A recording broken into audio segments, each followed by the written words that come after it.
For multidisciplinary artist Kim Sung-hwan, Hawaii is not just an idyllic dot on the map. It is a place deeply intertwined with history and identity. Annexed by the United States in 1898, the island became both a waypoint and a new home for many early 20th century immigrants journeying across the Pacific to the American mainland. Among them were Koreans, drawn by the promise of work on sugarcane plantations as cheap overseas labor. Meanwhile, for Hawaii's indigenous people, it remains a land taken and sovereignty lost. In Kim's eyes, Hawaii thus embodies the untold stories of lives caught in the crevices of mainstream history, those who have drifted, and continue to drift, beyond the established confines of national borders, regional boundaries and ethnic categorizations.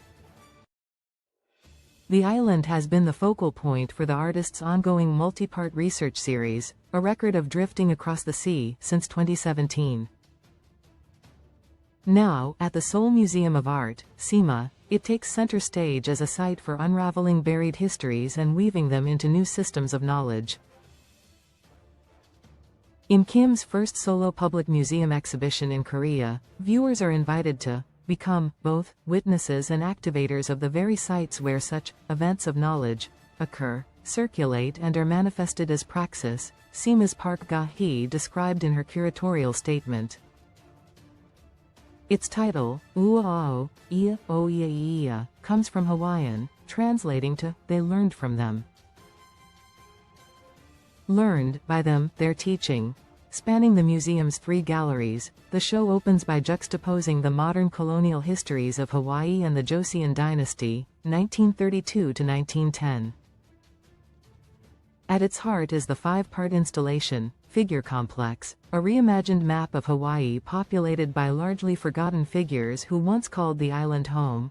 Helen An, a Joseon independence activist and wife of An Chong-ho. Paul Yun, a Korean-American sculptor and son of independence fighter Sung-hwan, and Joan Lander and Abraham Puhapao Ahmad, filmmakers who traveled the archipelago in the 1970s to document the vanishing indigenous culture and language. In the adjoining room rests the artist's collage drawing, Por Kalia Counts na Po Mahina, featuring a figure that blends human and bird forms. The work draws inspiration from the migratory Pacific golden plover, known locally as Kalia. Revered on the island as a creature that departs and returns, a messenger for high chiefs, the Kalia's moniker carries an added resonance among Koreans, with its phonetics echoing the name of their motherland. We can transport meanings from one place to another by highlighting shared elements between the two through metaphor, Kim explained. It's insightful to juxtapose 2 cultures through cross-analogy rather than excavation or direct translation.